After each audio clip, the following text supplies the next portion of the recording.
आज ही Doubtnut app download करें। Doubtnut पर होगा अब आपके सभी मैथ्स, केमिस्ट्री, फिजिक्स और बायोलॉजी डाउट्स का सफाया। बस अपने क्वेश्चन की फोटो खींचो, उसे क्रॉप करो और तुरंत वीडियो सोल्यूशन पाओ। Download now. Question says which of the following is correct statement. आपसे पूछा गया इनमें से आपकी कौन सी करेक्ट स्टेटमेंट है, राइट। सो अगर हम स्टेटमेंट्स को रीड करते हैं, सो बेसिकली आपसे क्या है, होमोलॉग्स के बारे में पूछा गया, राइट। सो अगर देखो मैं बात करती हूँ यहाँ पर, सो आपको समझना होगा कि हमारे पास क्या होती है, एक होमोलॉगस सीरीज बेसिकली हम इसे कहते हैं, राइट। सो अगर देखो मैं यहाँ पर बात करती हूँ आपकी होमोलॉगस सीरीज की, if I talk about homologous series की अगर मैं बात करती हूँ, सो होमोलॉगस सीरीज जो होती है ये आपकी क्या होती है, it is a series of compound, it is a series of, ये आपकी वो सीरीज होती है कंपाउंड्स की विद सिमिलर केमिकल प्रॉपर्टीज। ये आपकी वो सीरीज होती है कंपाउंड्स की जिसमें आपके पास क्या होते हैं, विद सेम आपकी क्या होती है, केमिकल प्रॉपर्टीज जो होती है वो आपकी क्या होती है, सेम होती है, राइट। केमिकल प्रॉपर्टीज सेम होती है and they have the same, and the functional group जो होता है बेसिकली, फंक्शनल ग्रुप जो होता है वो आपका क्या होता है, डिफर करता है from the successive member, and the functional group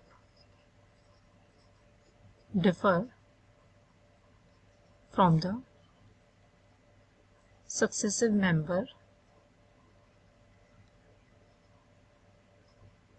by CH2, right. Clear. So basically homologous series आपकी वो सीरीज होती है कंपाउंड्स की जिनकी केमिकल प्रॉपर्टी सेम होती है एंड आपका जो फंक्शनल ग्रुप होता है वो आपका डिफर करता है फ्रॉम द सक्सेसिव मेंबर मतलब next member of the series से bye CH2 group, right.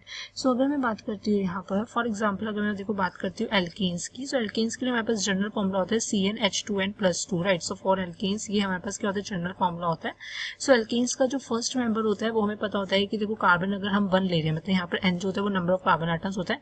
So carbon n की वैल्यू अगर मैंने 1 ली तो आपका पहला मेंबर होगा CH4, राइट।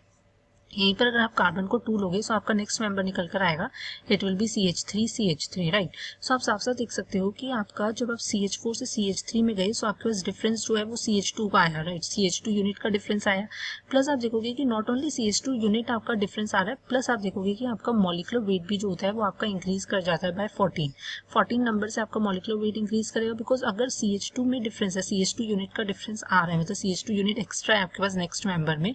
सो आपको बताइए कि कार्बन का मोलर मास होता है 12, राइट, और 2 हाइड्रोजन का होता है 2, right. So overall total mass कितना हो गया, 14, राइट। सो यहाँ से हम ये कह सकते हैं कि जब हम एक मतलब एल्केन सीरीज में हम एक मेंबर से दूसरे मेंबर पे जाते हैं, सो आपका CH2 यूनिट का डिफरेंस आता है, प्लस मॉलिक्यूलर वेट भी आपका क्या होता है, 14 से इंक्रीज करता है, राइट। सो इसको आप वन ऑफ द कैरेक्टरिस्टिक्स जो है होमोलॉगस सीरीज का समझ सकते हो, राइट।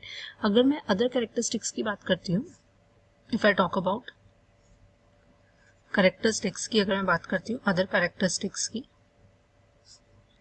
सो आपको समझ में आएगा कि जो जितने भी कंपाउंड्स हमारे पास मतलब होमोलॉगस सीरीज के जो कंपाउंड्स होते हैं इनका क्या होता है कि इनको हम प्रिपेयर कर सकते हैं by same general methods, right. इनकी प्रिपरेशन जो है सेम जनरल मेथड से, मतलब जो भी मेथड्स होते हैं हमारे पास एल्केन्स प्रिपरेशन के, उनकी हेल्प से हम क्या है इनकी प्रिपरेशन कर सकते हैं, फाइन। और अगर से मतलब not only alkanes, other hydrocarbons also, right. And similarly अगर मैं बात करती हूँ इनकी देखो फिजिकल प्रॉपर्टीज की, अगर मैं बात करती हूँ फिजिकल प्रॉपर्टीज जो होती है इनकी डिफरेंट होती है। ऐसा इसलिए होता है बिकॉज आपको पता ही है कि हमारे पास जो हाइड्रोकार्बन्स होते हैं उसमें हमारे पास वीक वेंडेबल फोर्सेज होते हैं, राइट। सो जैसे जैसे कार्बन एटम्स आपके इंक्रीज करेंगे इन द सक्सेसिव मतलब ग्रुप्स में, सो आपके पास वेंडेबल फोर्सेज भी इंक्रीज करेंगे, इसलिए इनकी physical properties like boiling point, density, ये सब आपका क्या करता है, डिफर करता है। बट केमिकल प्रॉपर्टीज की अगर मैं बात करती हूँ, सो ऑलरेडी जैसा कि मैं बता चुकी ये आपकी क्या होती है, सेम होती है, फाइन। एंड अगर मैं अदर बात करती हूँ, सो इनकी सिमिलर केमिकल प्रॉपर्टीज होती है, ऑलरेडी मैं आपको बता चुकी हूँ। फिजिकल प्रॉपर्टीज जो होती हैं ये आपकी चेंज करती हैं through out the series, right. And अगर मैं अदर प्रॉपर्टीज की बात करती हूँ, सो इनको हम रिप्रेजेंट कर सकते हैं बाय सेम जनरल फॉर्मूला, जैसे कि मैंने आपको एल्केन्स के केस में जनरल फॉर्मूला बताया, तो सेम जनरल फॉर्मूला से हम इनको रिप्रेजेंट कर सकते हैं। सो अगर मैं अब यहाँ पर आंसर की बात करती हूँ, सो आप बोलोगे कि homologous can be prepared by similar methods, तो देखो ये स्टेटमेंट आपकी बिल्कुल करेक्ट है। नेक्स्ट बोल रहा है कि होमोलॉगस शो सिमिलर प्रॉपर्टीज, तो देखो प्रॉपर्टीज की अगर मैं बात करती हूँ तो केमिकल प्रॉपर्टीज तो सेम होती है बट फिजिकल नहीं होती, तो इसको हम इनकरेक्ट कहेंगे बिकॉज इन्होंने स्पेसिफाई नहीं किया कि कौन सी प्रॉपर्टीज की बात कर रहे हैं, राइट। और नेक्स्ट कह रहे हैं कि successive members differ by a CH2 group in a molecular formula and molecular weight by 14। सो ये ऑलरेडी मैं आपको बता चुकी हूँ, सो ये स्टेटमेंट करेक्ट है। सो यहाँ से आपका जो आंसर होगा that will be your option A and option C, ये आपका आंसर होगा। Thank you. क्लास 6 से 12 से लेके नीट, IIT, JEE मेंस और एडवांस के लेवल तक 10 मिलियन से ज़्यादा स्टूडेंट्स का भरोसा। आज ही डाउनलोड करें डाउटनेट ऐप या व्हाट्सएप कीजिए अपने डाउट्स 8400 400 400 पर।